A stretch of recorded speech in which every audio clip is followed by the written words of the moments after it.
മുഖ്യമന്ത്രിയുടെ ഔദ്യോഗിക വസതിയായ ക്ലിഫ് ഹൗസിന് ബോംബ് ഭീഷണി. മുഖ്യമന്ത്രിയുടെ ഓഫീസിലേക്കാണ് ഇമെയിൽ സന്ദേശം എത്തിയത്. ഷീജ ചേരുകയാണ്.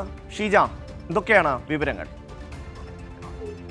മുഖ്യമന്ത്രിയുടെ ഔദ്യോഗിക വസതിയായ ക്ലിഫ് ഹൗസിലേക്കാണ് ഇപ്പോൾ ഈ ബോംബ് ഭീഷണി വന്നിരിക്കുന്നത്. നിലവിൽ പോലീസ് അതിന്റെ അടിസ്ഥാനത്തിൽ പരിശോധന നടത്തി. ബോംബ് സ്ക്വാഡ് അടക്കം എത്തിയാണ് പരിശോധന നടത്തിയത്. ഇതിൽ നിന്നും ഈ വന്ന മെയിലിൽ ഇതിൽ അതായത് വന്ന ഭീഷണി സന്ദേശം വ്യാജമാണ് എന്ന് തെളിഞ്ഞിട്ടുണ്ട്. അതോടൊപ്പം തന്നെ പോലീസ് മറ്റൊരു കാര്യം കൂടി സ്ഥിരീകരിക്കുന്നത് ഇതേ മെയിൽ ഐ ഡിയിൽ നിന്ന്, അതായത് കോയമ്പത്തൂരിൽ നിന്നുള്ള ഒരു മെയിൽ ഐ ഡിയിൽ നിന്നാണ് ഈ ഭീഷണി സന്ദേശം വന്നിരിക്കുന്നത്.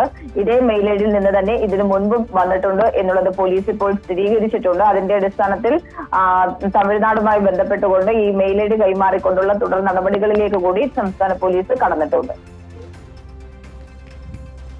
മുഖ്യമന്ത്രിയുടെ ഔദ്യോഗിക വസതിയിൽ ബോംബ് ഭീഷണി. ഷീജയാണ് വിശദാംശങ്ങൾ നൽകിയത്.